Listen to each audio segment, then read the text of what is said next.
Today, I'm making homemade spaghetti sauce.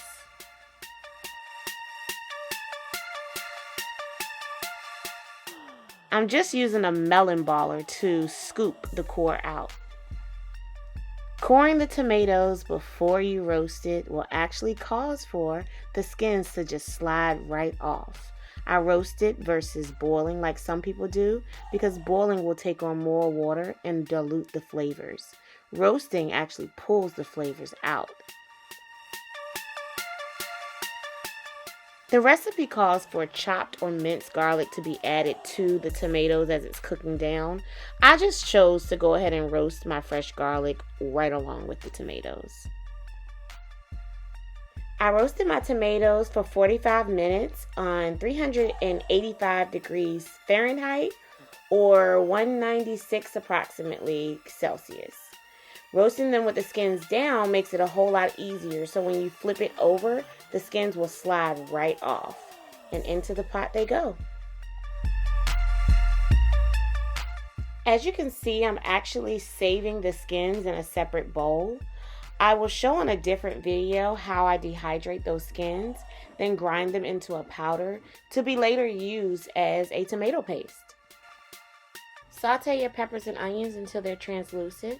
Then throw them in the pot with the rest of your herbs and spices. Stir it up and let simmer for 4 to 5 hours.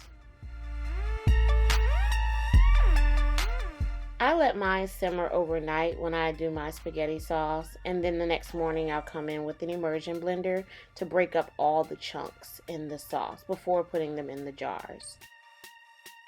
As you can see, I used a large roasting pot, which is basically an extra large slow cooker, which allows me to leave it in overnight.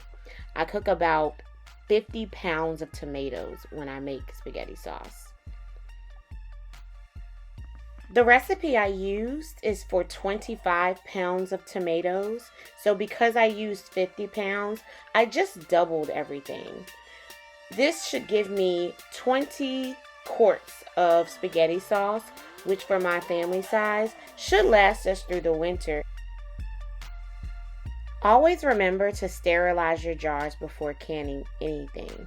I use the dishwasher and I'll put them in there and run it right before I'm about to start filling them, just so that they're still hot. Sterilizing your jars is very important to protect your family from botulism. Another thing to protect your family is making sure the acidity is correct. I added 2 tablespoons of lemon juice to the bottom of my quart jars before I filled them with the spaghetti sauce. If you do not have a spatula used for canning to remove the air bubbles from the jars, you can always use a plastic knife. Wipe the rims down so that you get a good seal. Always use new lids. The rings can be reused, but the lids need to be new each time. And now they're ready for the water bath. Boil your jars in the water bath for 40 minutes, then turn the heat off and let sit for 5 minutes before removing. I did include the recipe I used in the description.